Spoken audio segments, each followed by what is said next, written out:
How are you going to pass your real estate exam? You're going to do questions, and of course, vocabulary. Learn those technical words in this new language of real estate. And you're going to do it with Lillie Handy of YouTube Agent Prep out of San Antonio, Texas. And this applies to all students taking their exam nationally. I'm doing the national first at the beginning of the class and doing Texas State towards the end of the class. So remember to participate. Okay, so this class is designed for students to participate during the live. So type in your question number and the letter answer whenever you respond. I give you a little bit of time. Hi, like Quinn Howe and Jacqueline James. Howdy, howdy. I know now that I'm back in Texas, right? Howdy, howdy. So anybody watching the replay, you can fast forward in between questions when it takes us a little time to provide time to answer. And all this are recorded, so they're available on YouTube Agent Prep and also on Facebook. However, I prefer if you watch them on YouTube. Okay, so let's get going. So we are doing 726, and I should tell you, I think this is, again, the section we're doing is finance. So test number 7 has to do with finance. And the book, oh, I should show you the book. The book is an excellent book. There are books nationally for 26 different states, and it includes the same national, and it includes the state portion for your particular state if yours is available. So this company is great. They're very cooperative, nice family. The Metling family, father and son, allowed me to share the book with you all online. It's in the description. You can click the link and buy it through Amazon, and I will get an affiliation fee from Amazon. So any way that you could help me, that's awesome. So this is one of the best books. There's another free book called Texas Real Estate Sales Exam 4th edition, and that's also in the description. You can buy it at Amazon or you can download it from the internet.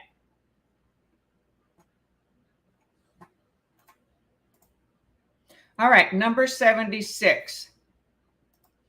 Well, I had it perfect and it, there we go. Shoot. So anyway, I got stranded. So that's why I'm late. I got stranded at Best Buy. All of a sudden, my battery wouldn't start as I was buying a new printer.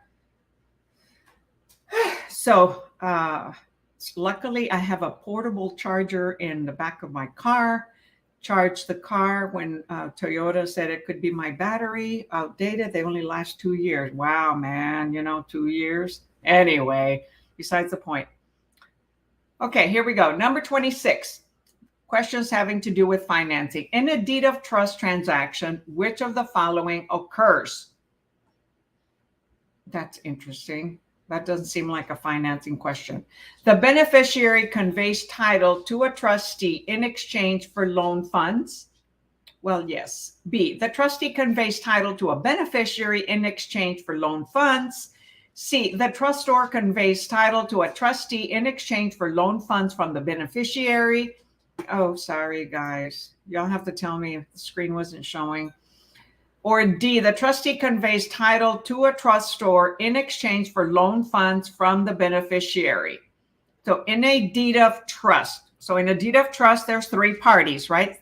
Trustor, trustee, and the lender who is the beneficiary. In other states, it's a mortgage. There is no deed of trust. So which one of the following occurs? So I'll repeat them again. A, the beneficiary conveys title to a trustee in exchange for loan funds. B, the trustee conveys title to a beneficiary in exchange for loan funds. C, the trustor conveys title to a trustee in exchange for loan funds from the beneficiary. Or D, the trustee conveys title to a trustor in exchange for loan funds from the beneficiary. So type your answer in the chat, please.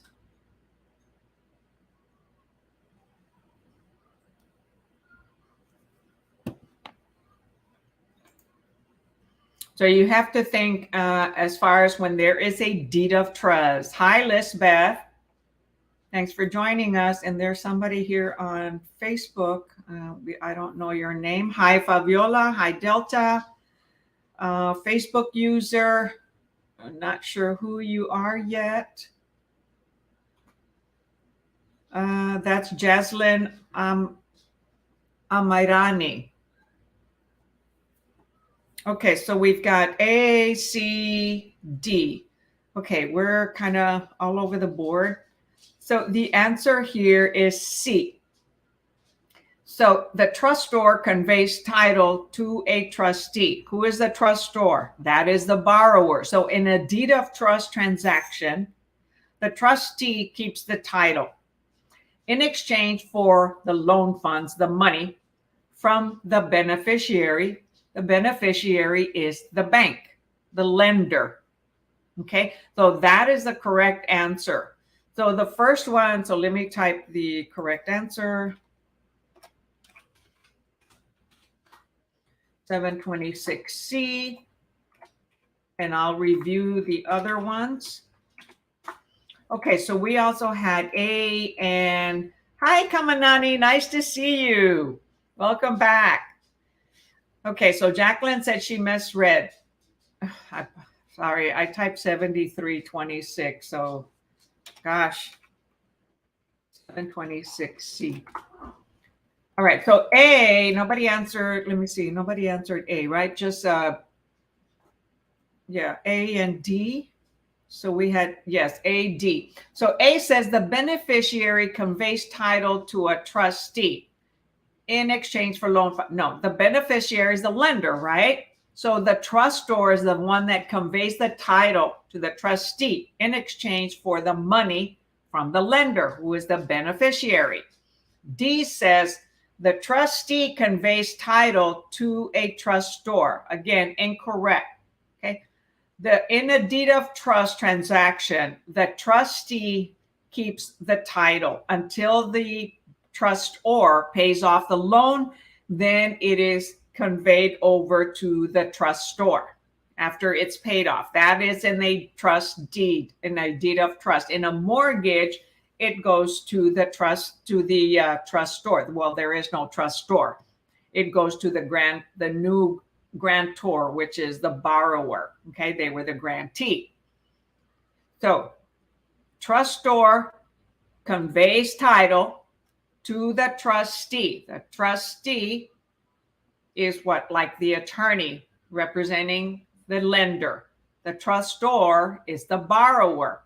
They're getting the money, and their collateral is the title and the property to the beneficiary, and the trustee is the person that the beneficiary entrusts to follow through with the deed of trust should there be a foreclosure, right? Because the trustor would be in default.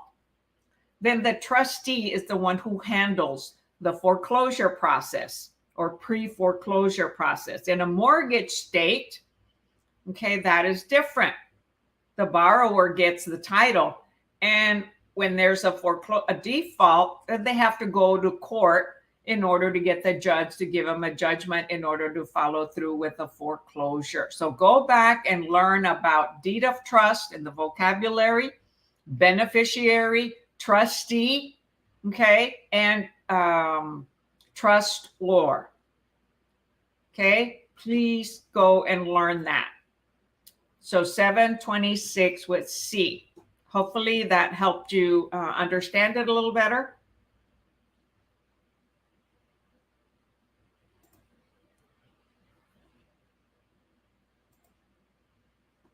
Okay, because remember, on those transactions, the grantor is the seller. They sign the deed. And on the deed, when there's a loan, there will be a vendor's lien. And the title, that gets given to the trustee by the borrower, okay, as the collateral. All right, number 7, and it's the deed of trust and the warranty deed are recorded. Okay, remember that promissory note is not. That's between the lender and the borrower, which has the terms of, I promise to pay you back, $500 every month until I pay this off, plus interest. Okay, 27. A lender lends money to a homeowner and takes legal title to the property as a collateral during the payoff period. They are in a title theory state, B, lien theory state, C, state allowing land trust, or D, state where hypothecation is illegal. So lender lends money to a homeowner and takes legal title to the property as collateral during the payoff period. They are in, is it a title theory state or a lien theory state? Type your answer in the chat.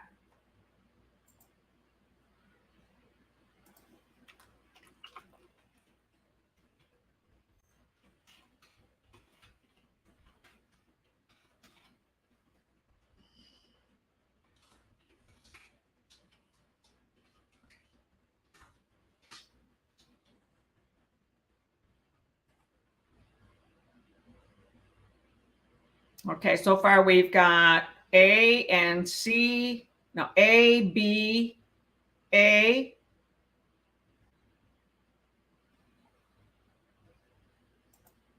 Anybody else before I shoot out the answer? No, so when the lender lends money, okay, and the homeowner takes legal title to the property as collateral during the payoff period, okay, when it's being paid off. It is a title theory state. So it says lender lent. So in the prior question, okay, so the deed of trust transaction, the trustee has the title, right? Trustor conveys title to the trustee, okay? A lender lends money to a homeowner and takes legal title to the property. So that's kind of like the previous question. So the trustee keeps the title. So these states are called title theory states, where the lender keeps the title. Okay, so in a title theory state, banks and mortgage lenders hold the title of a property until it's paid in full. Okay, the borrower does not keep the title. In a mortgage state, when the title is transferred, it is a lien theory state. Okay, so the answer here is A, because lender loaned money and got the title as collateral, which the title controls the property, right? Hi, Cindy. We're doing national and then state later. We had B. Yeah, so lien theory state is for mortgages where there is no, where the title is given to the borrower. This is not the case. The lender keeps the title. Therefore, it's with the trustee. It's a deed of trust, just like in the prior question, right? The prior question says trustor conveys title to the trustee in exchange for loan funds from the beneficiary. So the beneficiary, being the lender, loan money, okay, to the trustor, to the borrower, and keeps the title in the hands of the trustee because it's a three-party relationship. Okay. So we had A, B. So at least everybody had A or B. Okay. Go back and review your lien theory and title theory states. What are the conditions? What are the requirements for that?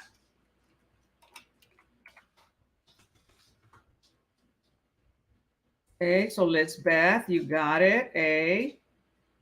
All right. All right, number 10. I'm sorry, number 28. A lender who charges a rate of interest, Bailey, no, in excess of legal limits is guilty of. A lender who charges a rate of interest in excess of legal limits is guilty of A, redlining, B, usury, C, profit taking, or D, nothing. There are no legal limits to interest rates. Hi, Tanya. Howdy, howdy to everyone.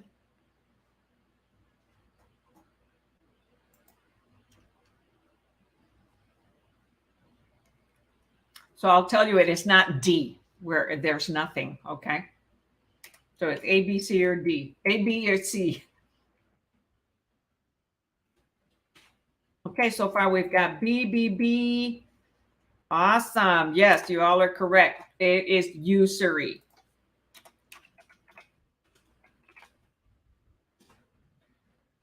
So many states have laws against usury, which is the charging of excessive interest. Okay, there is a control. Now, every state's interest is a little bit different. That's why if you're going to go apply for a loan, or your borrower will go apply for a loan that you'll represent, it'll ask them, if they do it online, what state are you in? So they cannot charge excess interest rates. It's legally controlled. So such states have a maximum rate, okay, that is either a flat rate or a variable rate. And that's when you have an adjustable rate mortgage, right? On ARM. That rate can be adjustable at the end of the term. And that is tied to an index, such as the prime lending rate. Okay, where am I? So there are different indexes, and that's the prime lending rate. But everyone got that right. Awesome. Very good. Number 29, a lender is charging 2 points on a $60,000 loan. The borrower must therefore pay the lender in advance an advance amount of A, 120, B, 300, C, 1,200, or D, 3,000. So lender charges 2 points on $60,000 loan. So how much does that borrower have to pay? What is 2 points equivalent to? Type that in the chat. What is 2 points equivalent to? It's a rate. It's a percentage.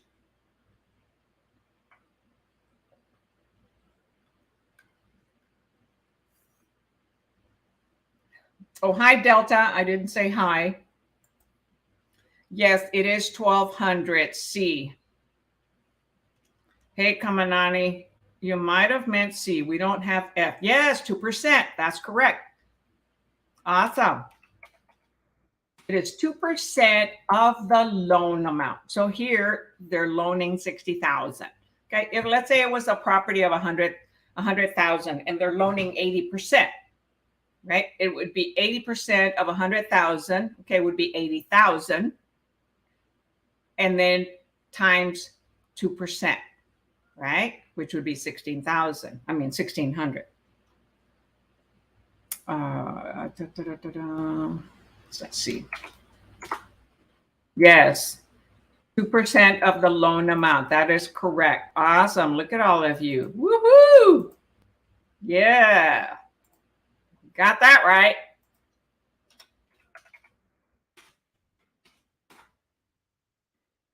All right, number 30.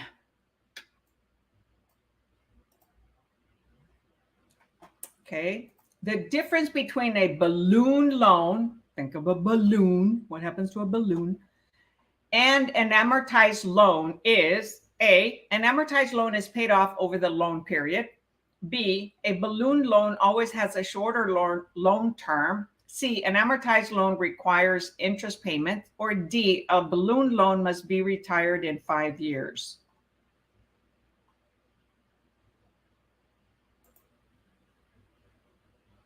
So type your answer in the chat.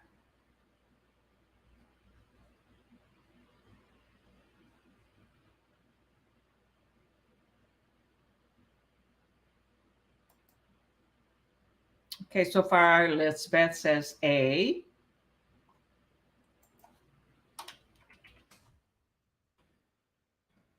Anybody else? So we've got A. And yes, that is awesome. More coming. Great. A lot of you participating. That's what I like to see, because that's going to help you. 730 is A. An amortized loan is paid off over the loan period. So it could be a 1 year, 3 year, 5, 7, 9, or 10 years. They are usually odd numbers, except, there's a 10 one. Why they're odd numbers, I'm not sure, but they are. Typically, an odd number is an ARM, amortized adjustable rate mortgage, sorry. That's also amortized similar to a regular loan. Sometimes ARMs are interest only or principal and interest, and it's fixed for the term 1, 3, 5, 7, 9, or 10. And after that point, it starts to adjust, or it can adjust depending on the index. Very good, 730A.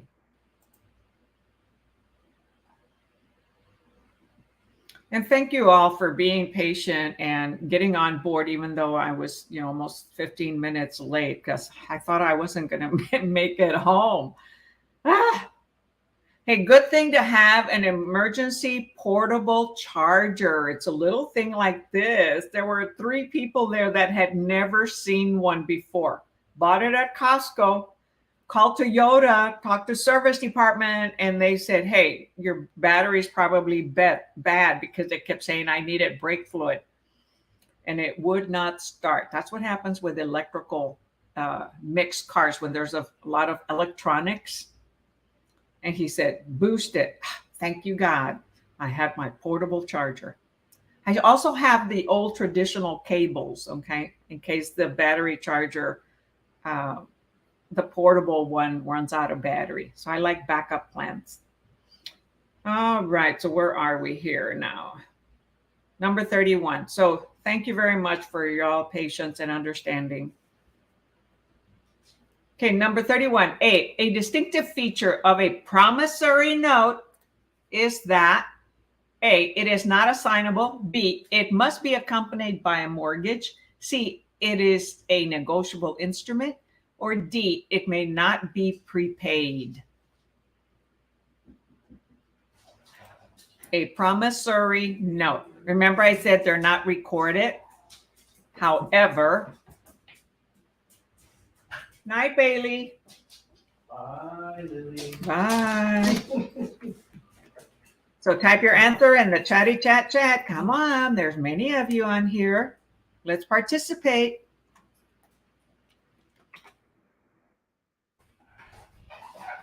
Hang on. She didn't eat dinner. I'm sorry? She did not eat dinner. Okay, thank you. No participants. All right. Okay, here they come. CC. Yeah, there is a delay between you and me. So I'll give you a little bit more time to answer. All right. Yeah. So 5 of you answered C, and that is correct. The answer is C. It is a negotiable instrument. It's a promissory note, right? In the old days, sheet of paper. I promise to pay you. You could even do it on a napkin as long as, you transfer it over and you signed it. Not done that way anymore. Well, it could be in some cases. So it is a negotiable instrument. So a promissory note is a negotiable instrument, which means the payee may assign it to a third party. The assignee would then have the right to receive the borrower's periodic payments. So the assignee means they would assign it to somebody else, right? So banks sell a lot of loans, right? They're the mortgagee. So the assignor would be the borrower. The assignee would be the lender, right? Okay, very good. Let's see. Well, let's see. We had a B answer. So let's go look at that. So B answer says it must be accompanied by a mortgage. No, it doesn't. Careful with the word must, okay? A distinctive feature of a promissory note is that it is a negotiable instrument.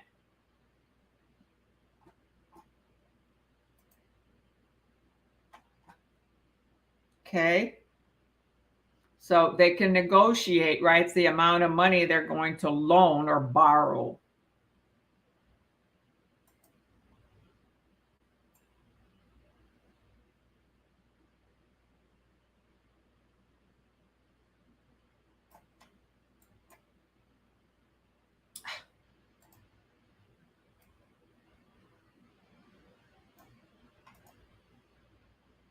Okay, 32. Sorry, I got all out of whack. I was like, oh my gosh, my students are going to hate me. Yeah, I know you're not going to hate me, but if I don't get there on time. Okay, so my mind went off a tangent, right? Quick problem solving. That's what you're going to learn on real estate. That's what you want to be, right? Think off your feet, right? Well, a deed of trust and a mortgage, okay, both have a promissory note, okay, but it's not a must. Okay, it could be, some other type. Okay, number 72, because remember, a deed of trust is like a mortgage, except in different states. Certain states use a mortgage, which means if they foreclose, they have to get a judgment from the judge. When it's a deed of trust, the trustee has the instructions, which is the deed of trust, in order to proceed with a foreclosure if the borrower defaults. And in the deed of trust, the trustee keeps the title. In a mortgage state, the borrower keeps the title. Okay. So it's a little bit harder, challenging to get the property back because you have to go to the judge. Here comes the judge. All right, number 72. When the terms of the mortgage loan are satisfied, meaning it's paid off, the mortgagee, who is the mortgagee? Type it in the chat. Who is the mortgagee? More of you get involved. There's a lot of you participating, but get it involved. So we've got 32D and 32A. So who is the mortgagee? So A, may retain any overage in the escrow account. So the terms of a mortgage loan are satisfied. The mortgagee, A, may retain any overage in the escrow account. B, may inspect the property before returning legal title. C, may be entitled to charge the borrower a small fee to close the loan. Or D, may be required to execute a release of mortgage documents, which is a release of liens. Okay, so what was I asking? Who is the mortgagee? Yes, so it's the person who receives what? The collateral, right? So that is the lender. So the mortgagee is the lender. Okay, correct. Okay, so the answer here is D. Okay, so the terms of a mortgage loan, when it's paid off, in order for it to be completely yours, except for property taxes, okay, the mortgagee, the lender, has to provide a release of liens. Oh my gosh, I hate that thing.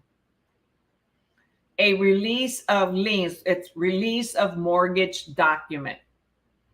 Because the mortgage is a lien that's attached to the property, right? It's on the warranty deed and on the legal records. Because when it was recorded, that is constructive notice, right?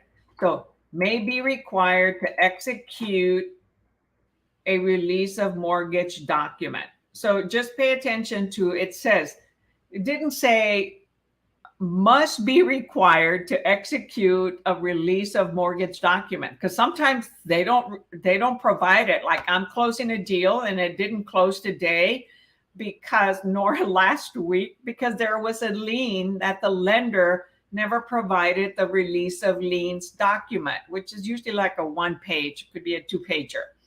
So the owner had to go, inherited the property, had to go to the bank and say, hey, we need that release of liens. And the bank says, well, I can't give it to you because they've passed and you're a different owner. You're not the original owner. The only people we can send it to is the title company. So the title company has to call us so that we can mail the release of liens to them.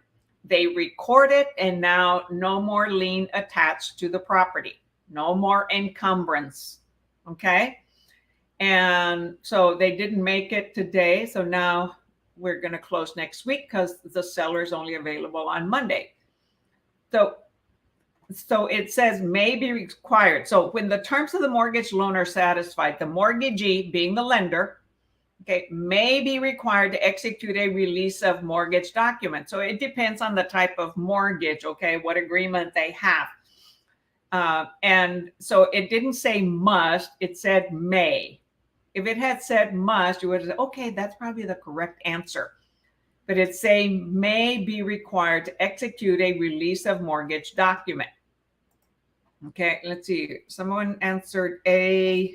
So I'll review that. So A says may retain any overage in the escrow account. No, any overage, that's like any property taxes or insurance that were taken out every month from the monthly payment, okay, that the borrower is sending in, that has to be returned to the borrower. Lender does not keep that. And they actually send out a statement every year as to how much is in that little escrow account, that little savings account, to let them know, okay, you have an overage, we're going to send it to you. Or we're going to need to charge you more next year, so your payment's going to go up in order to cover the increase in taxes and homeowners insurance.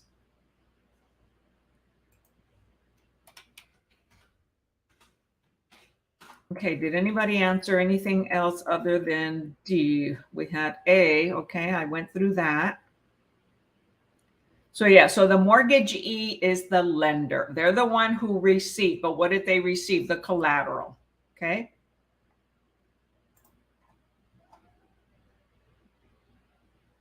And they received it, right, from the, from the borrower. Sorry about that. Let's go back.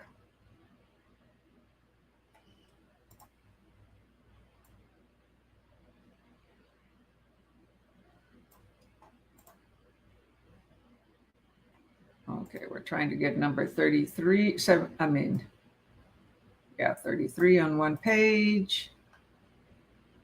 That didn't do it.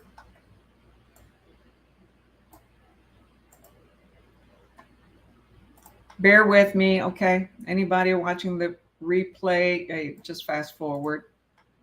Okay, there we go. All right, everyone okay?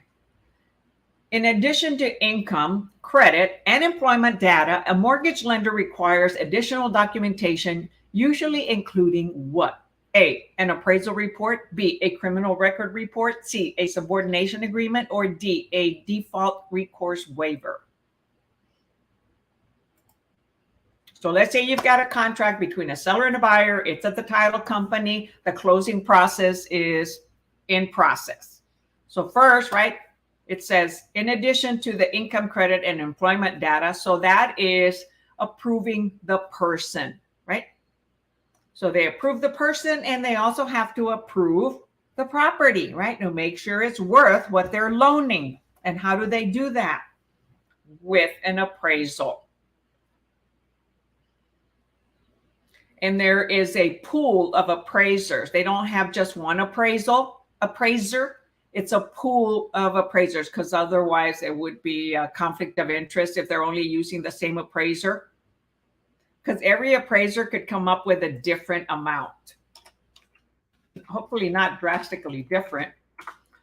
So it is an appraisal. So the second thing that happens in the closing process is, first, the borrower is approved with income, credit, and employment data. And secondly, once that is approved, then it is an appraisal.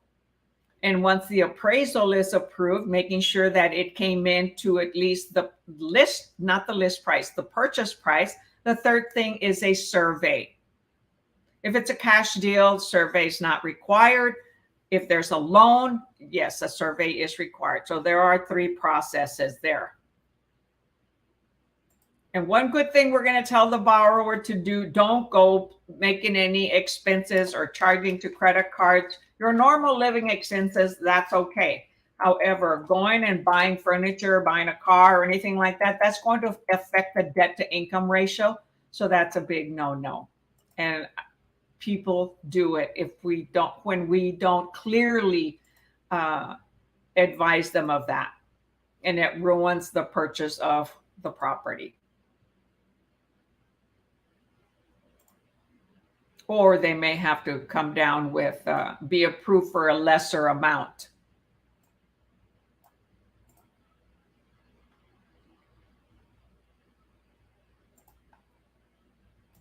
There's a lot of things to know that you're going to learn once you're out in the field.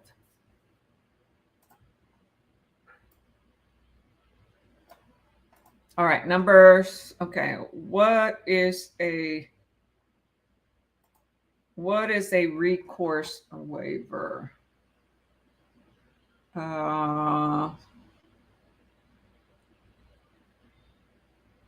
Oh, it's probably here. Let me look it up and I'll let you know. I don't want to quote anything.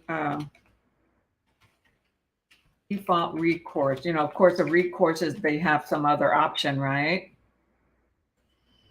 So exactly a default recourse waiver. It is an endorsement to a fiduciary liability insurance policy that prevents an insurer from exercising its subordination rights against an insured fiduciary.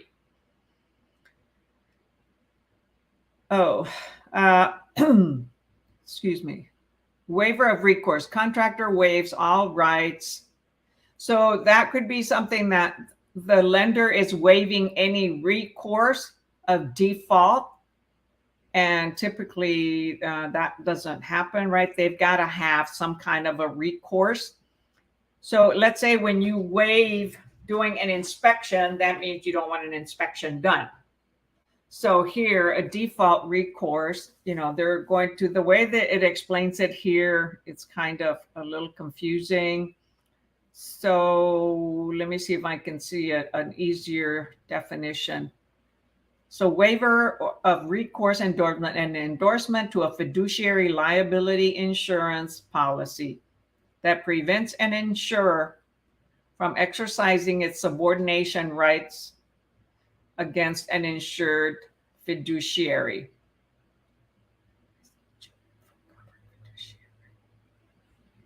If the bank waives a default, it may enforce a later default. Any consent or waiver under the agreement must be in writing. General waivers, additional waivers.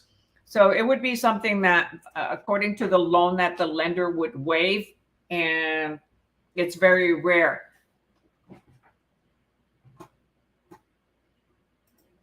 So use Google as a great resource, okay? Because that's what I end up doing until I find one that makes it simple. Let's see what else is here. Because they also get lender's title. So waiver of recourse, an endorsement to a fiduciary liability insurance policy. So there's going to be a liability insurance policy, right? That prevents an insurer from exercising its subordination rights against an insured fiduciary. So the fiduciary here could be the lender, and they cannot go and get maybe a second loan without getting the approval of the lender. So premiums for this endorsement are based on a charge per covered fiduciary. Unlike most other forms of insurance under fiduciary liability policies, insurers sometimes exercise subordination rights against insureds for non-willful or criminal acts. I would say go and review it, okay, on Google so that you get a good understanding for it. That it has to do with also in liability insurance, fiduciary liability insurance, right? Like we are fiduciary realtors as to what we're required to do. So I probably confused it. So that's why I think it's a good idea you go and look it up on Google and get a good understanding of it. We just know that's not the answer. Okay, so the answer is an appraisal report. After there's income, credit, and employment data, it's a mortgage. It's going to require, the lender is going to require an appraisal report. That's the important thing to remember. I've not experienced default recourse waiver before, so it caught me off guard. Okay, 34. The three overriding considerations of a lender's mortgage loan decision are: A, points, interest rate, and loan terms. B, the location of the mortgage property, the borrower's cash, and the amount of the borrower's equity. C, the ability to repay, the value of the collateral, and the profitability of the loan. D, the amount of the loan, the borrower's income, and the down payment. So three overriding considerations for a lender's mortgage loan decision.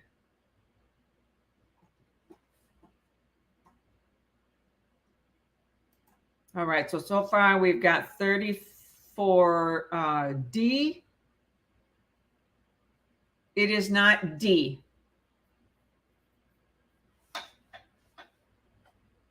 So take another attempt.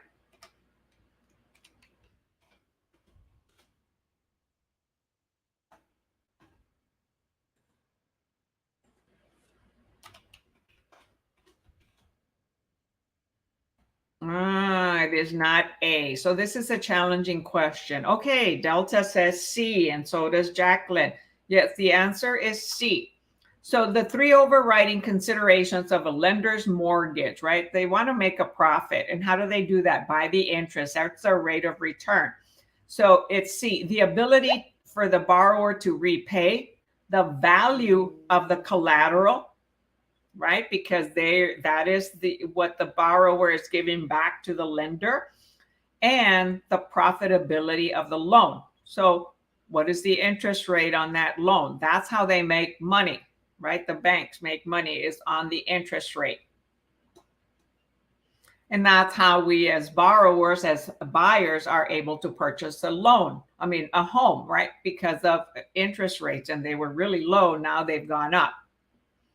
So the answer is C. Okay, so we had an answer A, points, interest rate, and loan term.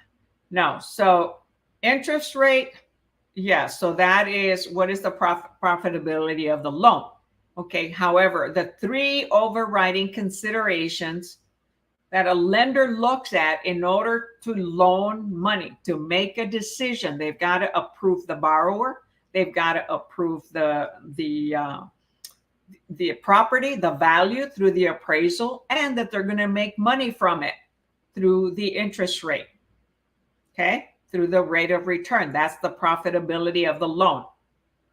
Point is not necessary. That's a one-time fee, one-time upfront fee, okay? Loan term, it could be 15 years, 30 years. Of course, they're going to like 30 years if the interest rate is high. If the interest rate is low, they might want short term, okay? And however, we still had 30-year loans when they were at 2.5% or 3%, right? So three important things, three overriding: the borrower, credibility, financial, the property value through an appraisal, and the interest rate gives them the profitability of the loan. And is it a 15-year, 20-year, 30-year? Okay. Let's see, I'm going to go back and see if there's anything on the answer here for the prior question.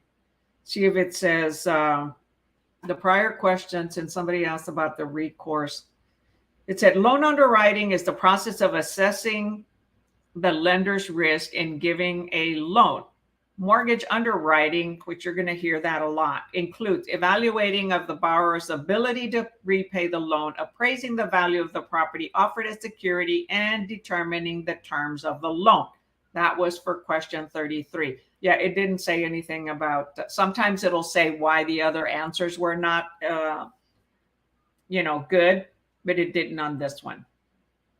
Okay, so 734 was C. So good questions.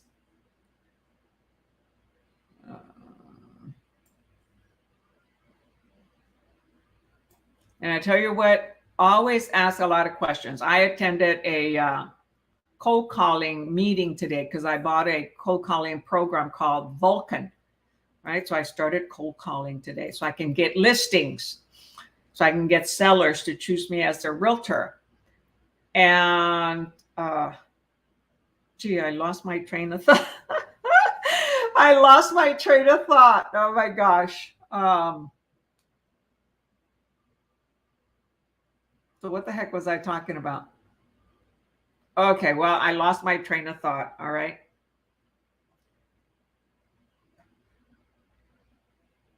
Gee, it was going to be something good. Oh my gosh. Ignore those stupid comments. All right, you guys.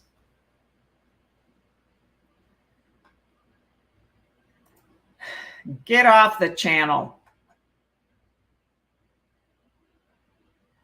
All right, number 35.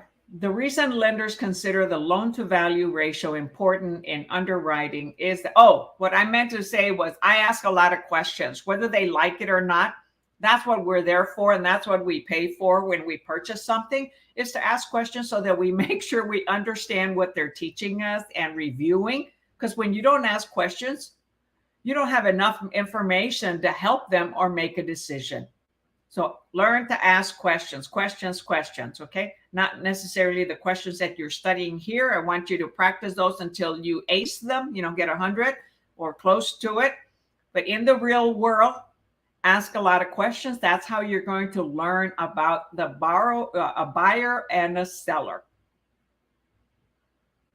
Don't be afraid to ask questions.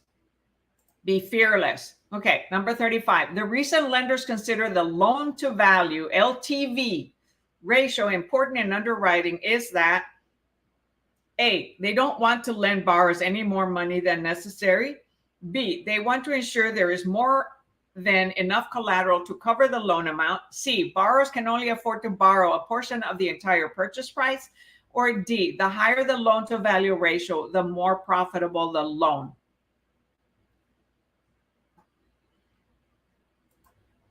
Yes, very good, Delta. Asking questions.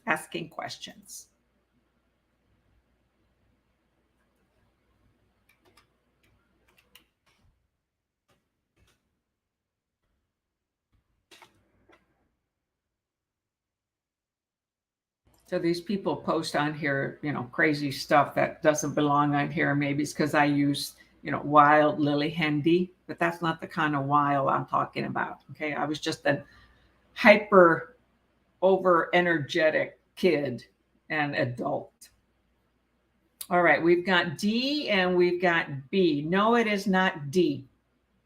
So Kamanani, take another attempt.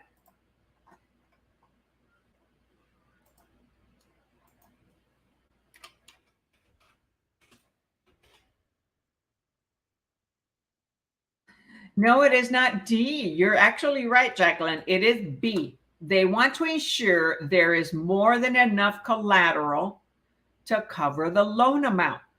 So that's why they get an appraisal, because certain loans are 80% loans. Others, like FHA, are 96.5%. The borrower only puts 3.5% down. A VA loan is 100% guaranteed. They don't have to put any money down. The seller is the one that contributes towards the buyer's closing costs, and also on an FHA loan. Is it required? Is it a must? No. However, in this market that we are now, that there's not enough demand because of the higher interest, it's shifted, then sellers will be negotiating because buyers are going to be asking for closing costs. So the answer is B, okay? So they want to make sure they have enough collateral to cover the loan amount. They're not going to loan more than what the property is going to be worth. Now, if the market happens to start crashing, it starts going down, and those individuals can't pay, and there ends up being maybe a foreclosure or pre-foreclosure because of, a down market. Or now I heard something about there's going to be a a boom or a pop or something that things are going to crash a little bit. And that could be because of interest rates going up. So they want to make sure they're going to get their money back. And FHA loans are insured, okay? VA loans are guaranteed, but conventional loans are not. They have PMI, right? Private mortgage insurance. Okay, so yes, 35 is B. So let's see, somebody answered, what else? D. The higher the loan to value ratio, the more profitable the loan. No. The loan is more profitable if they have a high interest rate and it's financed for a long period of time, like the 30 years. Okay? That's what makes it profitable. Should you ever invest, you're going to learn about that. The higher the interest you charge, the more money profit you make every month after you pay the underlying loan. Okay, number 36. What question did we start with? We started with 26. Okay, should we do another 5 questions or move on to Texas State? Oh, well, we started late today, so let me know. Would you like me to do 5 more questions or move on to Texas State questions? Well, probably national individuals might want me to do more. So let me know. Type it in the chat. Hurry up, hurry up. Let me know. 5 more national questions or move on to Texas State questions. Remember, practice, practice, practice. Lots and lots of questions. And this is where you do that. So, because anybody that came on a little bit late, we started out with national questions that apply to all 30 states. And then at the end, we do maybe 5 Texas State questions because we don't have as many Texas State questions. Okay, so I've got 5 more. All right, we will do 5 more. Awesome. Thank you for your response. I aim to please, but I also got to make some money, right? Give me more money, right? That's why I'm doing cold calling now, to get more sellers. I can have more property sold. Okay, 36. The Equal Credit Opportunity Act, okay, requires lenders to do, not equal job opportunity or equal employment opportunity, but Equal Credit Opportunity Act requires lenders to do what? Yeah, we'll do Texas State at the end. A, extend equal credit to all prospective borrowers. B, consider the income of a spouse in evaluating a family's credit worthiness. C, discount the income of a person involved in a child rearing or childbearing. Or D, specialized lending activity by geographical area for improved customer service. So type your answer in the chat. So what does Equal Credit Opportunity, ECOA, remember the acronym, require lenders to do? It is not A.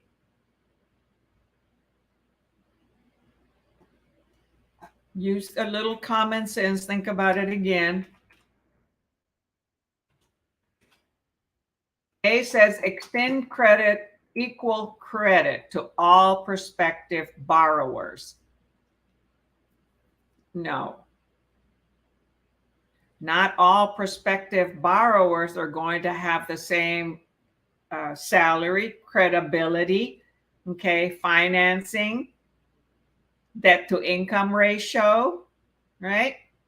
So they've got to consider B, consider the income of a spouse in evaluating a family's credit worthiness. So if it is a couple that are getting a loan, they're going to look at both spouses unless the spouse is not going to be on the property. Okay. Hi, Robert. Thanks for joining us.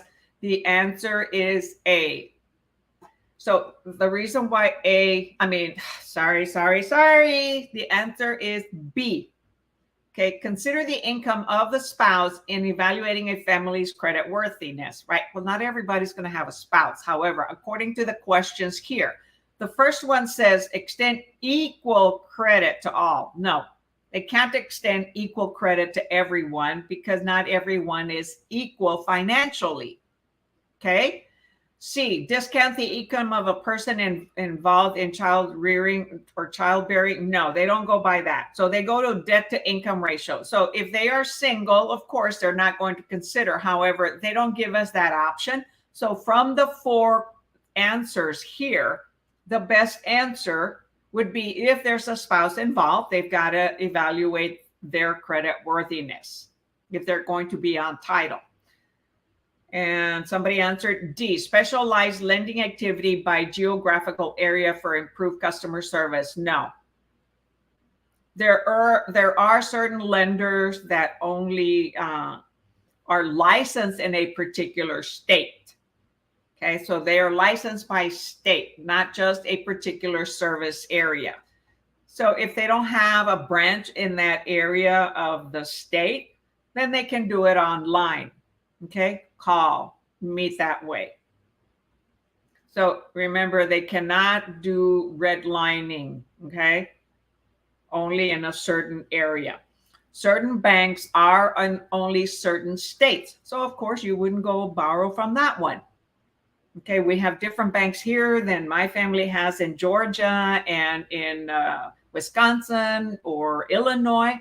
However, banks like Bank of America, Wells Fargo, Chase, those are pretty much national banks. It's the smaller banks that are more in a particular area, small communities, small cities. But they're not lending activity because of providing improved customer service. That's not the reason.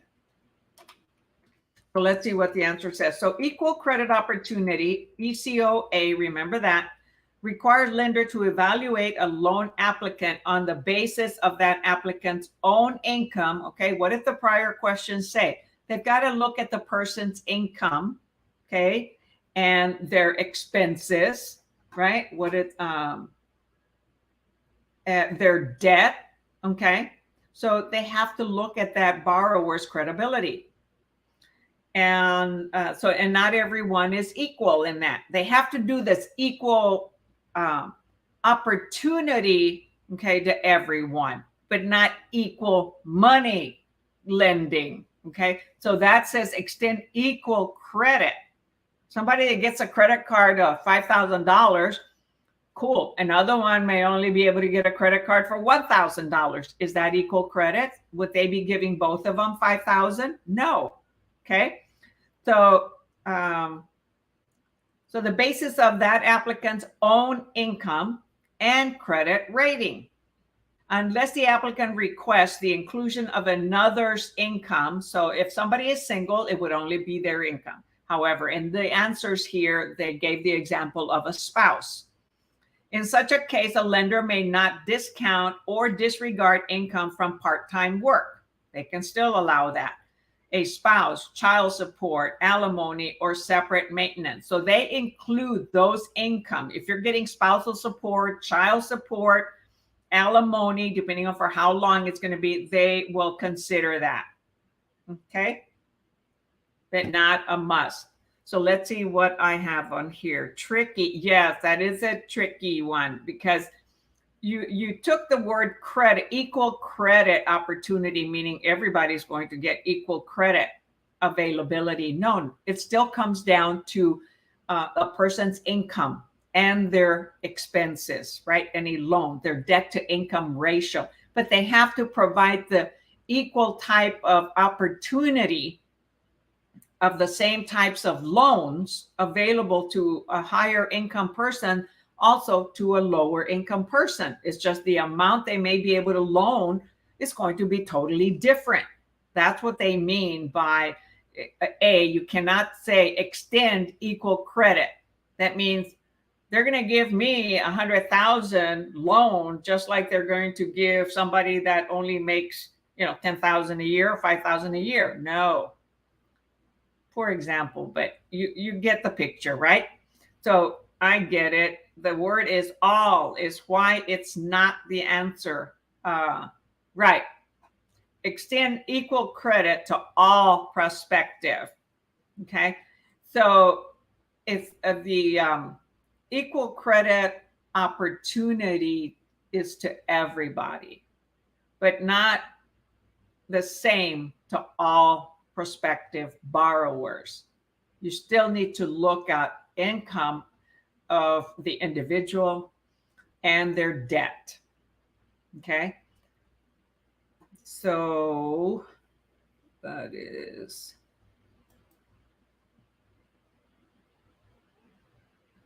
See, if it's not just to all prospective borrowers, okay, equal credit, okay, you can't everybody get the same amount, but they're offering the equal credit opportunities, okay, different types of mortgages. They'll use the same to offer to everyone, not just certain ones.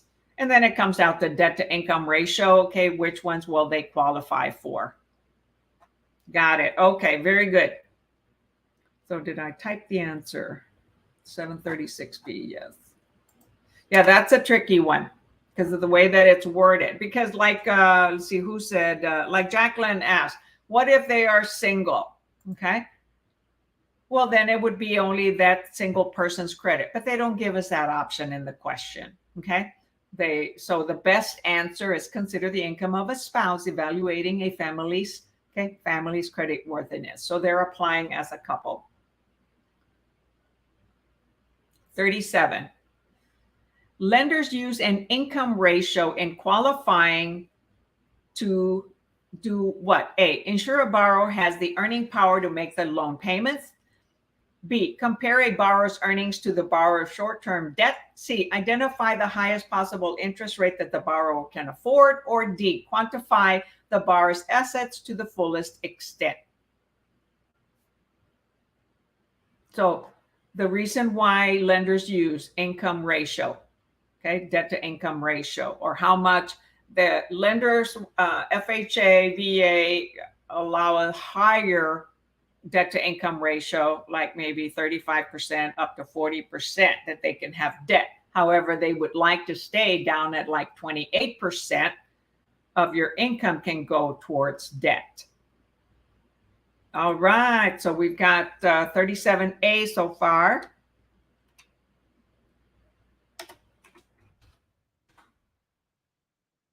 Oops, didn't give enough time. So yes, the answer is A. Very good. Ensure that a borrower has the earning power to make the loan payments. Because remember, lenders want to get their payment, get their money, make their interest, and make money, rate of return, okay, for the investment that they are making.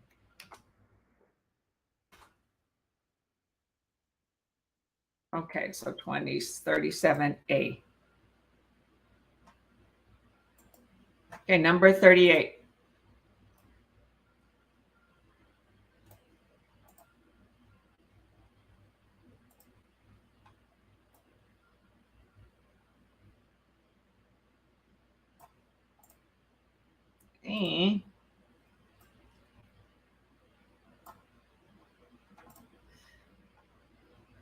All right, 38. The debt ratio formula used to qualify borrowers is A, total debt divided by debt payments.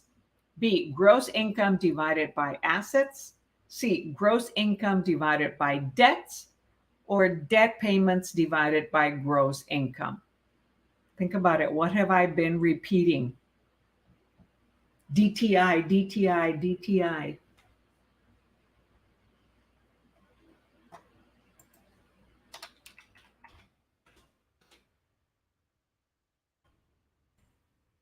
If I spell it out, then I'll be pretty much giving you the answer. Type your answer in the chat. So debt ratio formula used to qualify borrowers. I've been stating it in the prior questions.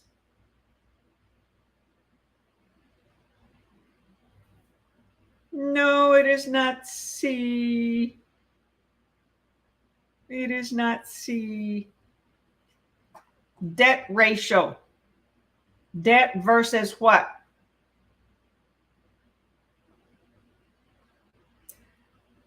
It is the debt to income ratio. DTI, debt to income. So that is D, debt payments divided by gross income. They look at the gross income, not the net income. Okay, so debt to income, ingrain that. DTI, debt to income. That is a debt ratio. So you end up with a small number, right? Because the debts have got to be a lot smaller than the gross income. And it gives a small percentage number. Could be 28% or 35%, depending on what type of loan it is. That debt to income ratio can be higher for FHA and for VA. Meaning the lender will allow a higher debt rate compared to their income. Okay.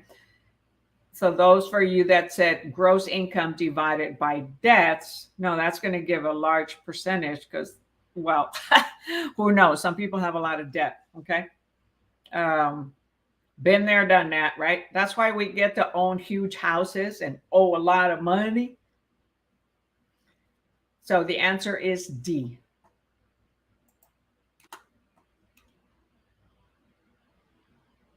yeah, I like that. Oh my God, says Jacqueline. So 738D. Okay, debt to income ratio. Debt to income ratio. ROI, return on investment. Lenders are making an investment. They want a high return. So the higher the interest rate, the more interest they're making, the longer the loan term.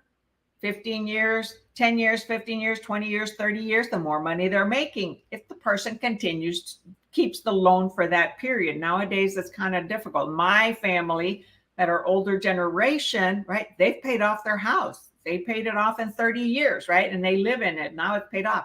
But most of us now, the younger generation, and I kind of include myself in that. Okay, because I've moved around a lot. So we don't stay on our homes as long, right? So those loans don't get paid until 30 years or 15 years, but they're still making money on their interest now. Okay, number 39. You follow me, right?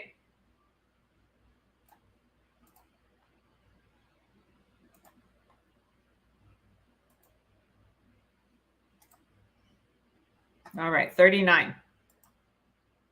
I hate that little thing that comes up.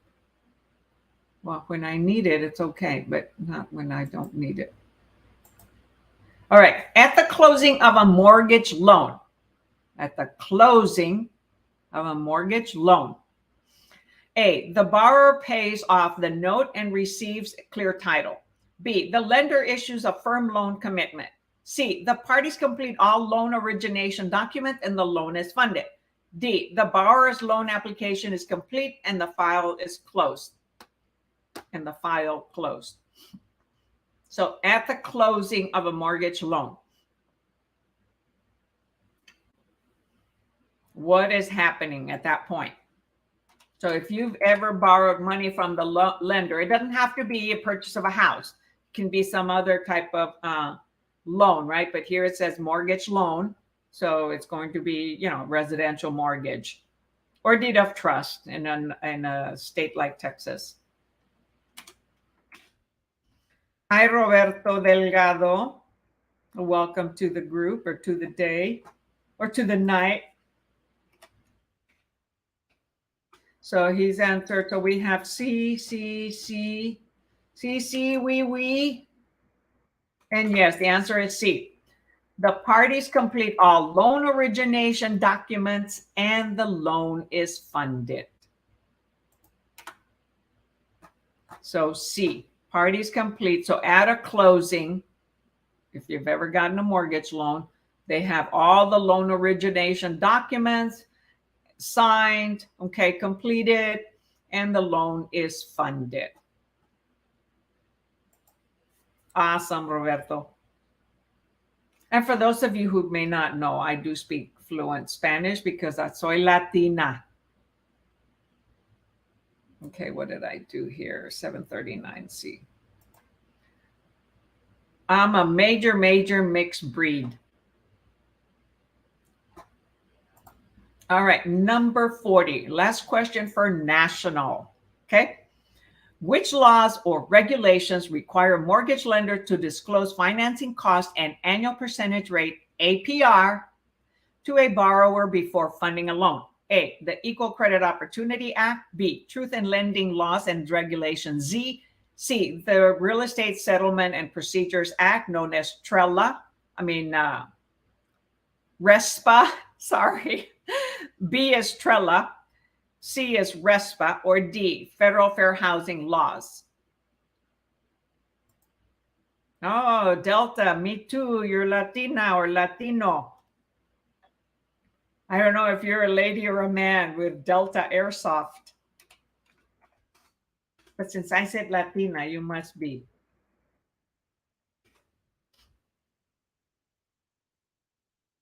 So which law requires mortgage lenders to disclose the financing costs, okay, of a mortgage, of, loaning money, and the APR? It's very critical that they share the annual percentage rate. That's different than the typical interest rate. Okay, Miss Lisbeth, so far B.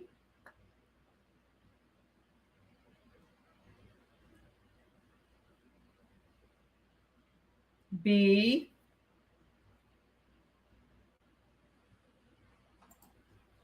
Okay, Delta Soft says he's a guy. Okay, oops, wrong one. All right, guy, dude, I'm a dudette. Hi, Lina Tuable. Lina Tuable? Something like that. Welcome. Yes, the answer is B, the Truth in Lending Laws. Okay, TILA, not TRELA, TILA.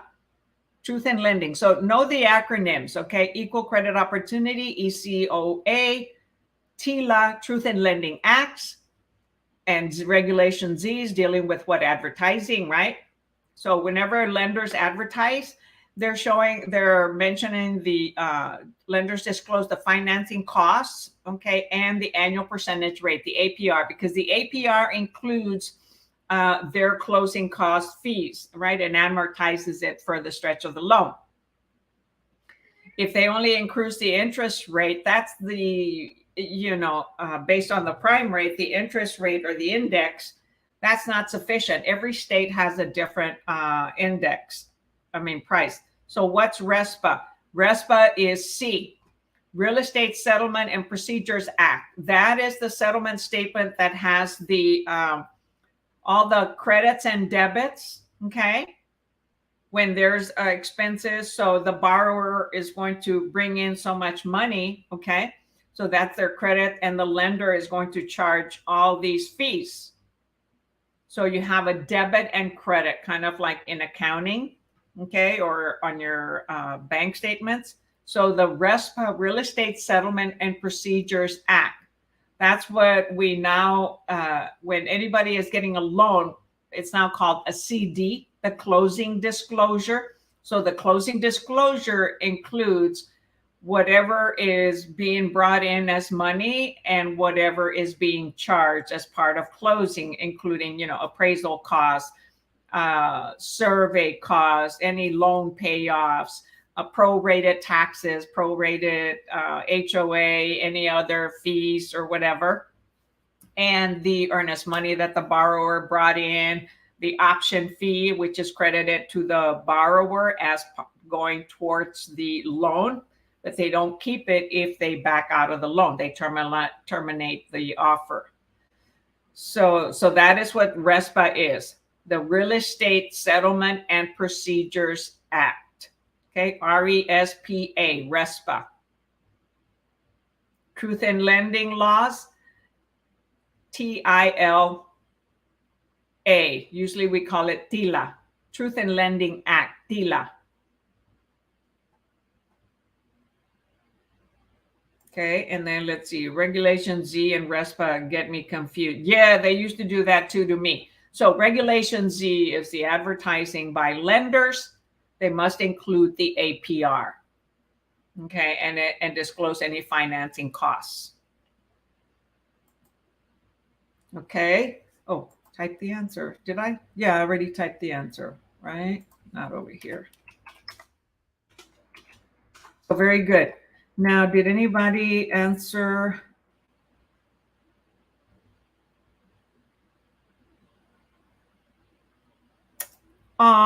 That's so good. Jacqueline says, she says, you're awesome. Love it. I learned more with you on national. I wish you did Georgia also. I do want to do some other states, buy the books from that same company. And so I need to prepare for those before I can go public on here and make sure I know certain things about those states. Since I'm licensed in law, that's what I'm in Texas, that's what I'm versed on. However, my goal is to start helping on some of the other states, and I need to review the books before I do that. So it takes time for me to understand the laws. But thank you so much. I appreciate that. The goal here is to help you understand the questions, what the little trigger words are, keywords in the question, point them out to you. That'll help you then with the answer, and also point out things in the answer, must, may, never, always, none, things like that. All right. So I appreciate that, Jacqueline. Thank you so much. Okay. So if any other questions before we move on to Texas State? Now, some of the Texas states still might help you, Jacqueline, for your state. However, there are differences. However, it helps you the more you practice or listen and watch little keywords, no matter in what state or national you're in. Those little keywords, those little sometimes adverbs or verbs or whatever on the sentence really make a big difference. Okay, so we're going to transition to national. So any of you that are here on YouTube, or if you're not, please go to my YouTube channel, YouTube Agent Prep, which most of you are on there. Click that thumbs up, okay? Give me some love. There's a whole bunch of you on here, and I see only 3 thumbs up, okay? So there's like 10 of you on here. So please give me a thumbs up. That helps out my channel, the analytics, and earning more money on there. And it motivates me to create even more for you. But if you don't, I feel bad when I don't go live. So please go there and give me a thumbs up. And if you've never subscribed to my channel, hey, tap that subscribe button. Okay, it also looks like a thumbs up, but tap that subscribe button and click the little bell so that you get notified every time, or you'll be the first ones to get notified every time I go live or I post up a new video. Because I'm going to be posting different things like while I'm doing cold calling or going to appointments or things like that, so that you actually see what it's like from somebody who is restarting. Not restarting, but I want to grow more. And so I've made some investments, pretty big ones, so that I can grow my business by doing cold calling. I'm stretching the envelope, doing something I don't like to do, but I love it. I love it. I love it. Right? Just like I tell you, I passed, I passed, I passed. Okay. So ask, believe, and receive. Affirm, affirm, affirm, so that you believe it. Have confidence in yourself. So it says, coming on it. Yes, you knock it out the ballpark. Go Astros, plus you too. Yes, huh? My brothers watched the Cowboys yesterday. I didn't get to watch them. All right, so let me transition into into Texas State. And then next session, we'll continue where we leave off now. I like to do it in series compared to other instructors. Some of them might do it, but most just kind of jump around and they don't focus as much on questions and answers like I do, but they focus a lot on topics, which I don't. Okay. So on the Texas state, okay, we're going to start, I think, with 1626. Yes. All right. So, and I'll let you know what topic that is. So that topic is special topics, okay, in Texas real estate. That is what section 16 is. Special topics. There's not that many questions. Yes, I cut my hair really short, okay?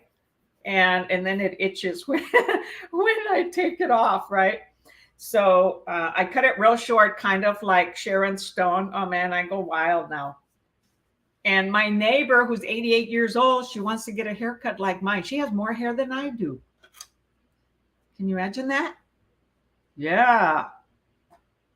So yeah, I cut it really short, kind of like Sharon Stone. And I was actually a brunette. I was born with a little bit of blonde hair, and then I became a medium brown brunette. Love being a brunette. And then, of course, as we get older, a lot of us go gray, which I have, and therefore I started going lighter and lighter on my color, right? So we don't have to color it. So I don't have to color it so often. So anyway, off the topic here. So what do you say? Your haircut looks nice. Thank you very much, Miss Lineable. What's your first name? What is it? Lineable or Linatuable? Linatuable. So I like that. Look at that. Linatuable. My weak side is Texas. Okay, let's change the mentality and your words. My strength is anything that I study. I am strong on Texas questions. I am strong on national questions. I am strong. I know. I remember all questions. You might think it's funny. Okay, so let's do a little bit of affirmations. Okay, I am smart. I remember. I am passing that. I pass that exam. I pass. Okay, I believe in myself. I have confidence. Okay, I am secure. Okay, I'm excited. I love to learn. Okay, I'm passionate. Okay, I am smart. I remember everything that I study and that I read. Say those things instead of, oh man, I hate it. I mean, I do that sometimes, but I tell you what, I catch myself and I change. Okay, so that's when I say we've got to change our mindset. A lot of times that's part of it. It's what we say here in our mouth goes to our brain, and that's what our brain believes. Okay, I've read a lot of books about that. So change our mindset. Careful what you say. So as the real exams more difficult than these questions, typically they are. Sometimes I've heard students say they got a really easy exam. Okay, so it depends. Yeah, you see, I am passionate. I am different. Different than what? Don't compare. You say, I love myself. Okay, I'm killing this exam, man. I'm passing this exam. Convert it to something positive. And it doesn't only take being positive, okay? It takes diligence, consistency, repeatability, scheduling, doing it. You can pray all you want, but if you don't go and do it, it probably won't happen, okay? So enough of a pep talk, but that's some of what I was going to do. I was being honest with myself. Oh, I am different. We're all different, actually, because we are not like anybody else. You're right, Kamanani. You are different. You are you, right? And Roberto, you are right. Yes, we do, okay? I used to tell myself a lot of negative stuff. Ooh, man, I tell you what, we have a choice. It's 50-50. Okay, the scale is 50-50, right? So a little bit more pep talk. The scale is 50-50. You can go positive or you can go negative. Which way is better? It's harder to go positive because we don't believe it a lot of times. However, it's just as easy to go positive as it is to go negative when you're on a scale. Okay? Add more to the positive. However, most people think, oh, it's easier to be negative, right? I can do that. Okay, so La Queen says, I changed a right answer last time and failed for one.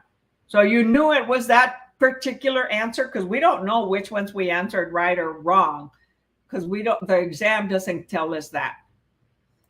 But however, you may know that now by reviewing. Okay, so let's get with state question. Thanks for listening for the pep talk. I tell you what, I listen. Oh, that's cool. I have an app called Pep Talk.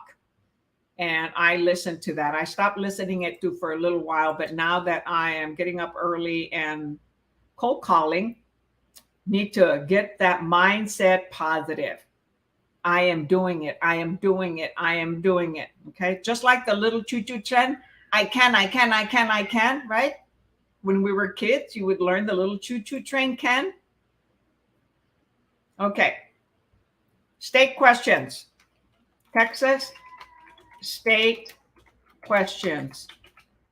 I appreciate all of you. I appreciate your comments, your participating, getting involved, and letting me know what you feel and what you think, because that's important. If I can guide you, I've read a lot of books on positivity, and you know what?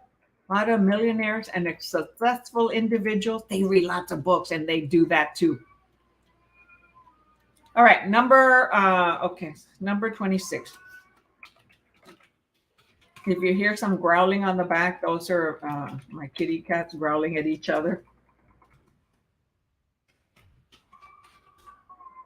All right, number 26. Jane would like to purchase a property in the Silverleaf subdivision, which is managed by a homeowners association, HOA. Okay, homeowner association, HOA, requiring all owners to be members. HOAs do require that. Which of the following is true?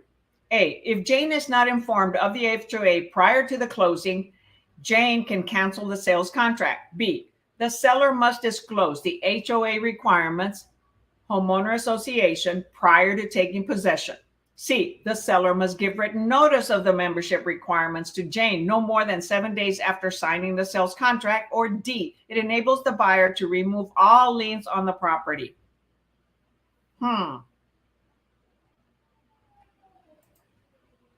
Yes, let's go, let's go, let's go. So what is 1626 when it comes to HOA? It's required for all HOA owners. So if you live in a subdivision that is gated, or even if it's not gated, but it has some additional restrictions, they will have a homeowners association.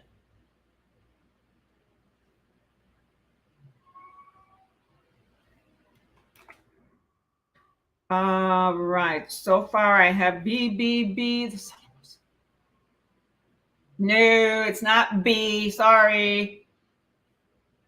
Well, I don't need to be sorry, but it's not B. Okay. There are a lot of you on here. Come on, take an attempt. Don't be shy. This is a time to take risks, because then I can help you, give you feedback. And if I don't know it, I'll research it on Google, right?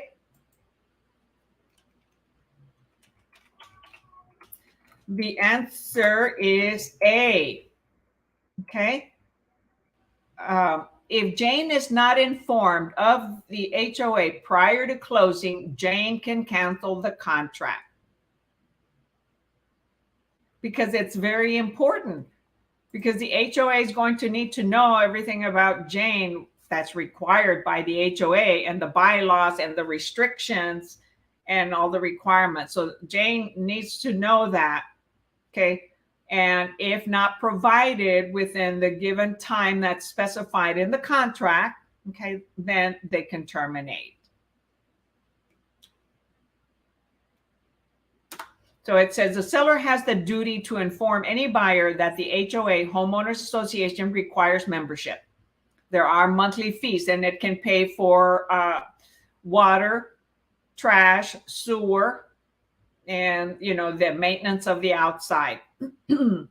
So fees are payable, and failure to remit fees may result in a lien against the property. So when somebody lives in an HOA and they don't pay their monthly dues, their monthly fees, the HOA can put a lien on the property and actually foreclose it, okay, if it's not paid. The notice must be sent prior to signing the contract. If sent late, the buyer has 7 days to rescind from the date of receipt of seller's notice. If not sent at all, buyer can cancel any time before closing. So another answer seemed correct, right? If the seller must give written notice of the membership requirements to Jane no more than 7 days after signing the sales agreement. No, as long as they can also be received prior to closing, but the buyer has, time to review them and decide. The buyer has 7 days after they receive them in order to rescind it or terminate the contract. They don't get them at all. They terminate the contract and they get their earnest money back.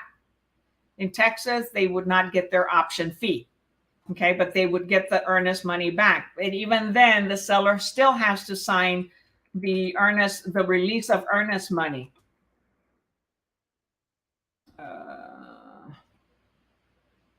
Okay. So it has to be done anytime prior to close. However, the buyer has 7 days after receiving it to either rescind or cancel the transaction. Okay, the reason why C is not correct, because it says the seller must give written notice to the membership requirement to Jane no more than 7 days after signing the sales contract. No, so the Jane has 7 days after receiving it to make a decision whether to continue or not. And let's see, somebody else answered B.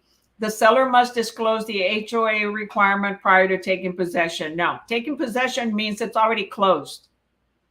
So it has to be long before that. Okay.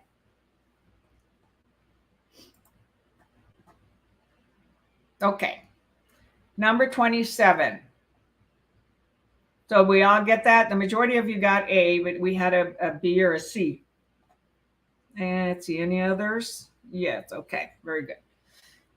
27. Which of the following is a true, correct statement regarding equitable interest? A, following the execution of a sales contract and prior to closing, sellers have an equitable interest in title. B, Texas is referred to as a lien theory state. C, Texas mortgagees hold equitable title to the collateralized property. Or D, Texas mortgagors hold equitable title in the collateralized property. So remember, mortgagor, mortgagee, which is which?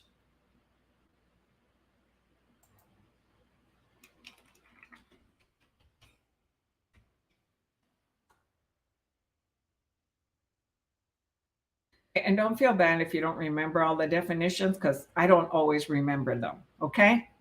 So I have to look them up a lot of times. And I've been doing this business for years, okay? But I tell you what, a lot of realtors that have teams and they go back to take their broker exam, they're as nervous as you are, okay? Because we don't use a lot of these terms. It's like going to school and college. Okay, so far we have D, D, C, or D.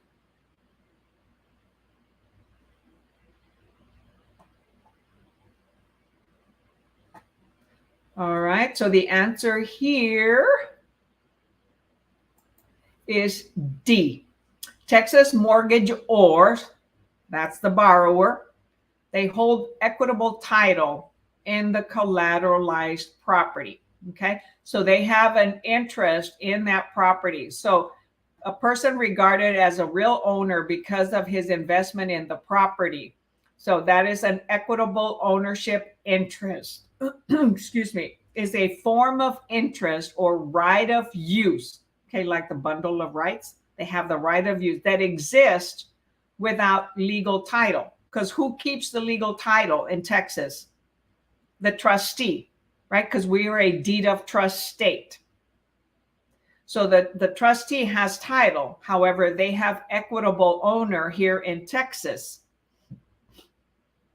Okay, and so once they pay it off, they will get a full ownership, legal title of that property.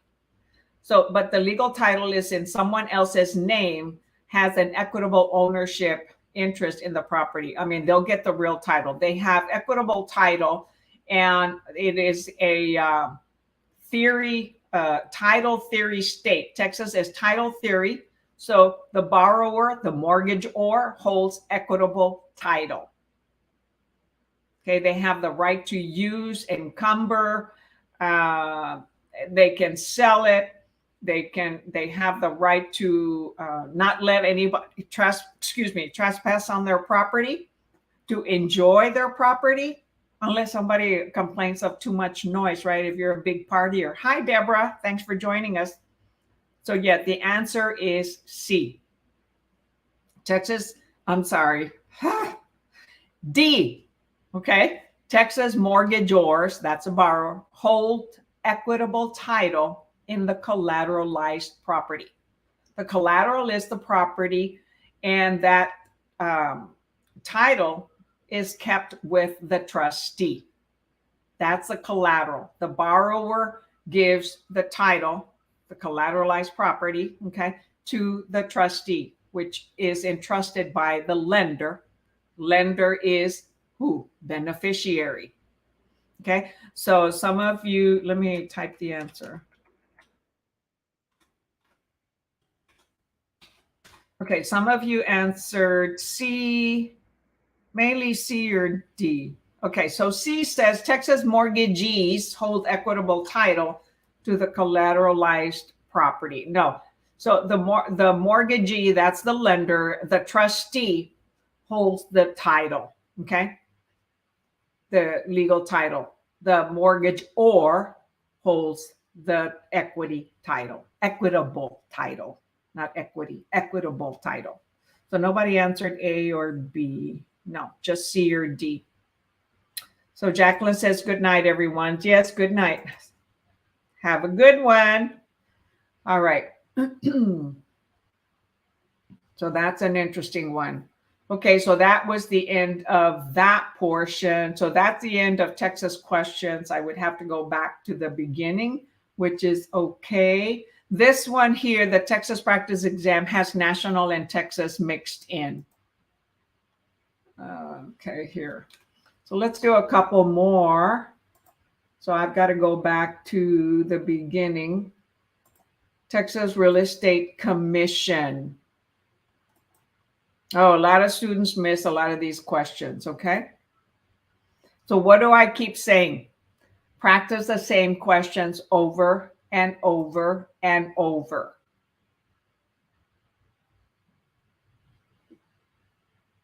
Right? Why? So that we start to see them and we recognize them right away. Even if they're not identical in the exam, you'll start to practice and practice seeing them and, point out whatever you need from practicing the same questions over and over. I mean, practice them from your prep book that you may have, from this prep book, practice them from other videos, okay, from other instructors, different YouTubers. Okay, Prep Agent is excellent. Stu, Real Estate Agent, Classroomers. There's some other really good YouTube channels out there that discuss the topics, not focus as much on questions like I do. I believe a lot in questions and answers because that's what worked for me and learning the vocabulary. And basically that's what your prep book have, right? Your prep book summarize each of the sections that you're going to be tested on the real exam, and then gives you a lot of questions. And they say, practice, practice, practice. Some of them say, practice till you get an 80. I'm letting you know, practice till you get 100. That's what I highly recommend. Okay. So, hold on here. I have to get myself, I got to get my cheat sheet. Okay. So I make sure I don't screw up.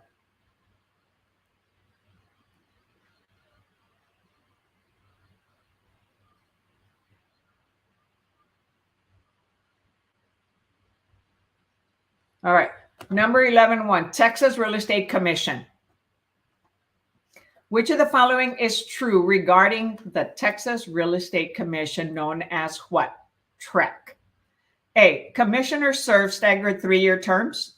B, 9 members are elected to 6-year terms. C, 3 members must represent the public. Or D, 6 members are appointed by the governor with the approval of the Senate.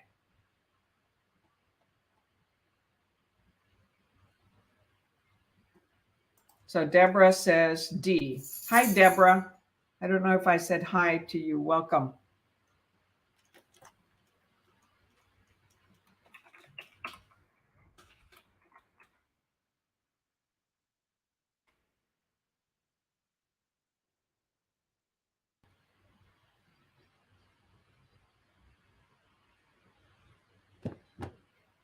Okay, so the answer here is, yes, C. 3 members must represent the public.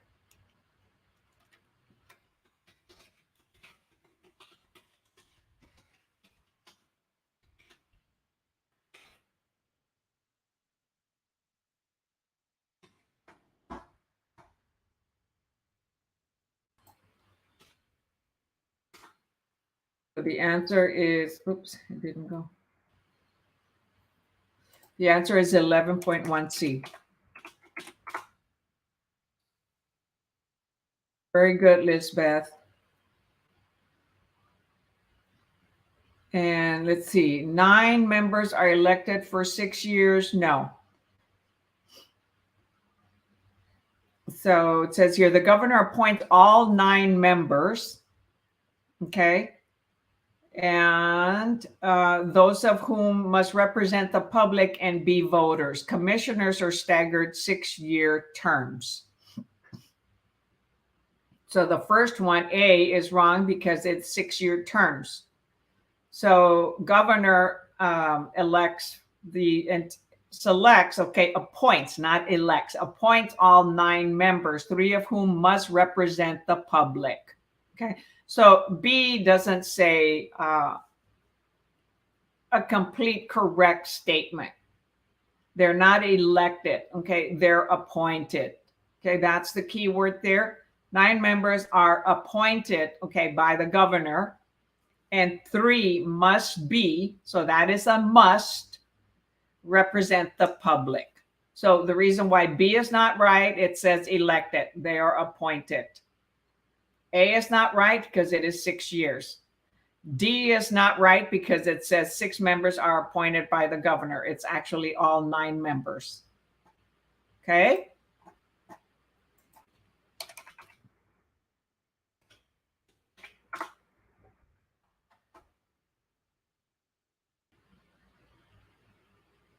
So you are on the right track, Roberto, except they are appointed by the governor versus elected.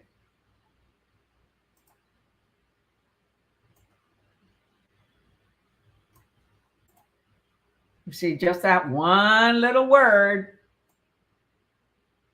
changes the whole thing.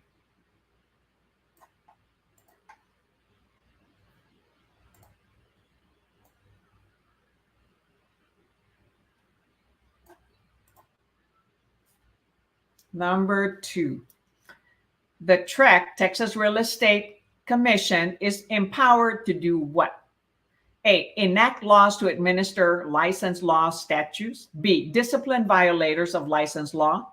C, establish uniform standards of business practice, including market area delineations and commissions. D, impose incarceration sentences for flagrant violators of license law. So what, and this are, the commissions at every state, they have to follow the laws of their state, right? They're empowered to do certain things by the governor, by the legislature. Actually, by the legislature, right? The laws. So what is TREC empowered to do?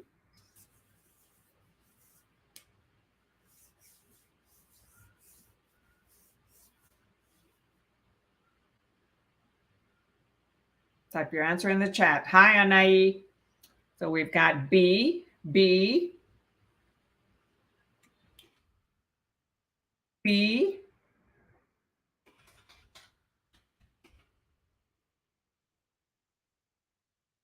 and yes, the answer is B, right? Discipline violators of license law. Okay, they don't enact the law, okay, but they discipline the violators. And so they listen to both sides. If somebody makes a complaint, right, they're going to they review it, make sure it's a legitimate complaint, and then they have a review. Establish uniform standards of business practice, included market area delineations? No. They also do not create, commissions, right? Commissions are negotiable between whom? Seller and the broker, or seller and the realtor. However, we're the associate of the broker. And so they don't establish uniform standards for market area delineations and commissions. Okay, remember commission. So that one, by the fact that it said that they have standards for commission, you would say, even if you don't know the word delineation, which a lot of times I forget. So the delineation, the act of describing or portraying something precisely. Okay, so the act of outlining or representing something with lines or words. Oh boy. I should say delineations in real estate. Okay, so they don't establish the uniform standards, and they don't do the incarceration, right? The courts would do that. So the delineation is determining the geographic extent of a market for a given commercial property or residential property. No, they don't do that. Okay, the market is determined by the demand and supply, not by the commission, and neither is the commission that we get paid. Okay, when I meant not by the commission, I meant not by the real estate commission.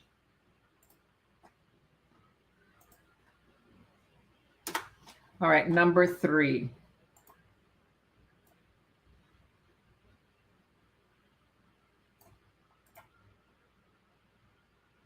The purpose of the Education Standards Advisory Committee, ESAC, is to A, establish and maintain, let me remove that.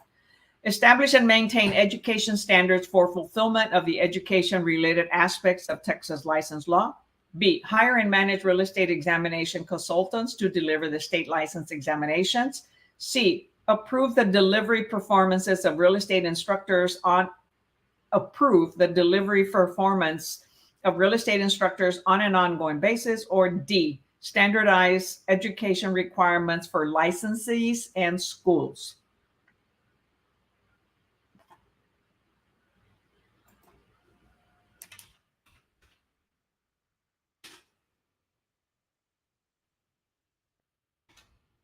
Type your answer in the chat.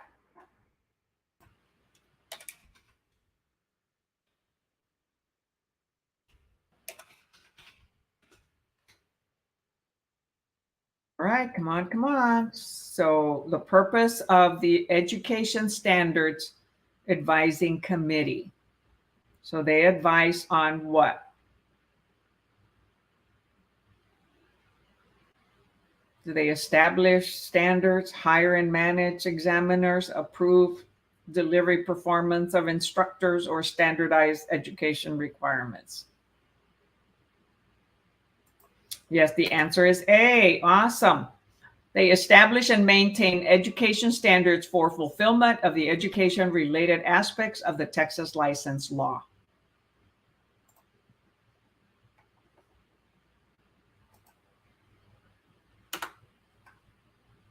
Okay, everybody got that right? Awesome. Awesome. Okay. Number 4. In fulfilling its regulatory role, TREC, Texas Real Estate Commission, is employed to do what? A. Convict licensees of misdemeanors or felonies. B. Dissolve offending business entities such as real estate management companies. C. Amend license laws if deemed to be illegal or unfair. D. Impose fines as well as suspend or revoke licenses.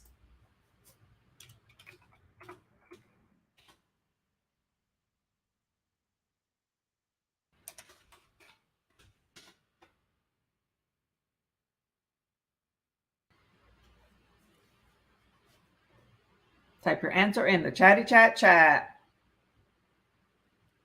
Okay, so far we've got D.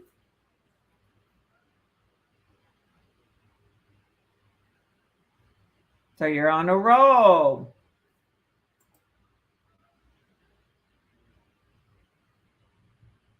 Y'all are quick. Yes. Yes, the answer is D. Impose fines as well as suspend or revoke licenses. They're the ones who will take our license away if we don't meet the requirements or we end up having a felony or complaint or whatever. Not just whatever, right? Has to be justifiable. All right, number 5.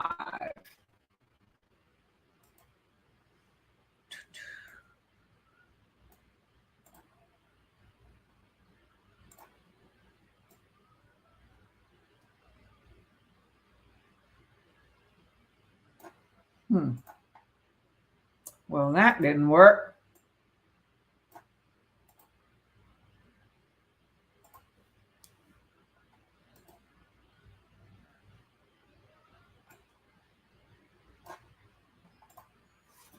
All right, that's my unwind alarm. Number 5, if a licensee suspension is upheld following a hearing, okay, following a hearing, license suspension is upheld after a hearing, the licensee does what? A, may appeal to a district court where the hearing was held. B, may appeal to an appellate court where the violation occurred.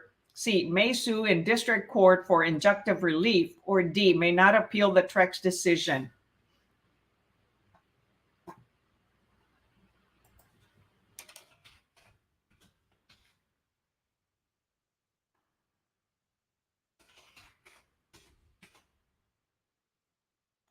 So licensees, if a licensee suspension is upheld following a hearing, so they went through everything they needed to do, listened to both sides, and came up with the right to suspend.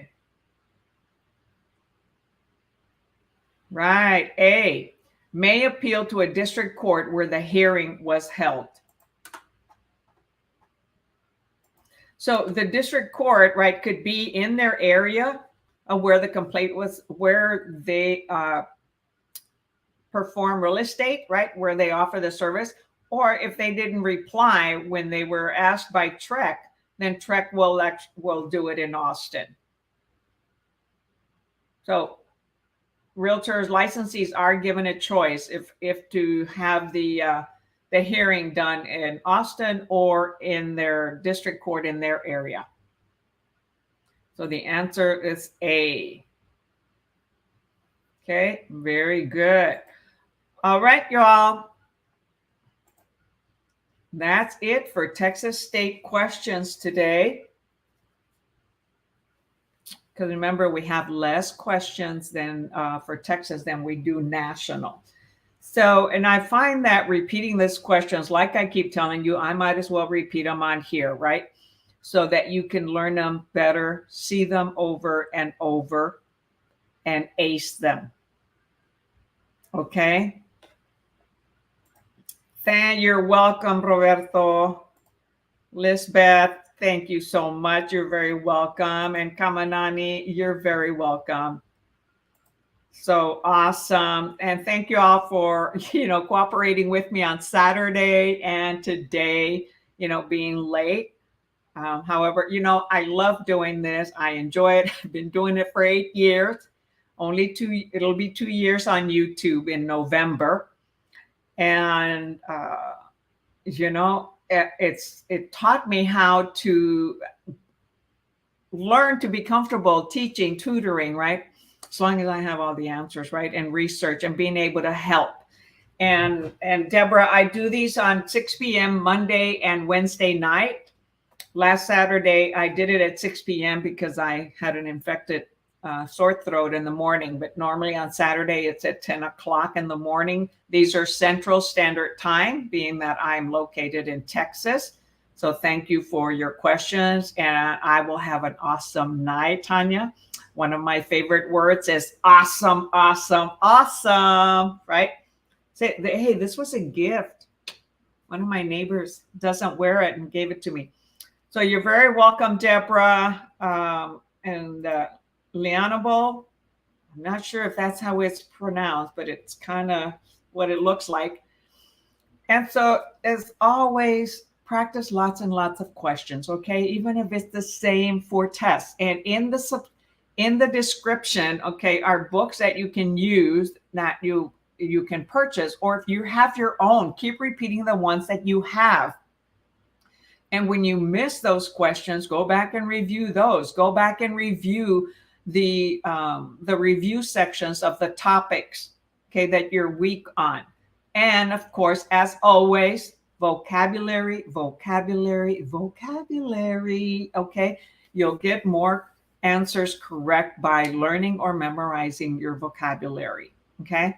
And again, get your mindset correct, set a good schedule to study every day, study in short periods, 20 minutes, 30 minutes. We remember the beginning and the end of every study session. And I wish you all the best in preparing and taking your exam and studying. Always let us know. It's good to hear from everyone taking their exam. Post it on here on YouTube or on the Facebook group. I shut down my Facebook business page for a short while. I have to do some editing on it. And I would love for you to post your results on there and things like that once I get it back up and running. And, think good things about yourself, okay? Don't put yourself down. Don't doubt yourself. Don't let anybody tell you any different. If this is what you really want, then you've got to work for it and you've got to do what it takes. If you don't pass the first time, second time, or the third time, it's okay unless you can't afford it and, it really affects you not to take it. I would say if you really want this and you believe you're going to do it, keep taking the exam, keep taking the classes that you need to do because you're going to continue studying once you become a realtor. Okay. And you're going to be, bombarded with phone calls and emails from different brokers, different recruiters that are wanting you to go work with them. Because remember, we don't work for anybody. We work for ourselves. We're our own boss. We're an independent contractor. We hang our license. Okay. We hang our license with a broker. We are the associate for that broker. We're not an employee unless you get hired as an employee for some other thing.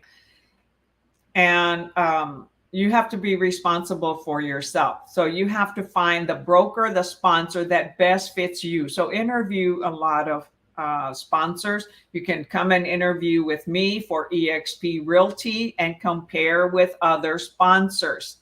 Don't believe everything that you are told. Research it before you make a decision. And if it doesn't work out, you can always make a change, okay? And if you haven't made a lot of expense, okay, investment in signs, business cards, directionals, or whatever, you can always change. I've been with different companies in my 12 years, 13 years, okay, in real estate in 3 different markets, okay, or some of the reasons why I've been in different companies. So ask a lot of questions, find out exactly what you're going to get, what they're going to pay, if you're going to get a lot of education, a lot of training. We are a virtual company. We're not for everybody. However, there's a heck of a lot of realtors and brokers moving to eXp, okay, because you can work a lot at home. I mean, a lot of my nieces, a lot of my relatives, they work out of home for major corporations, okay? They're not driving to work. So now they can have in a high-rise apartment complex in Chicago and Dallas where some of my nieces live. and they work out of home. So, hey, why not? So EXP is the Amazon of today, okay? Is the Netflix, okay, of today.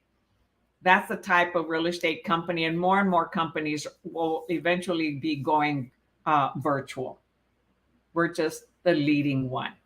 Okay, so with that said, you all, thanks for watching, thanks for listening, and please listen to some of the things I tell you when I say repeat the questions over and over and over, learn the answers, and remember the vocabulary, memorize it, or learn it. Practice with somebody else, and don't give up on yourself, okay?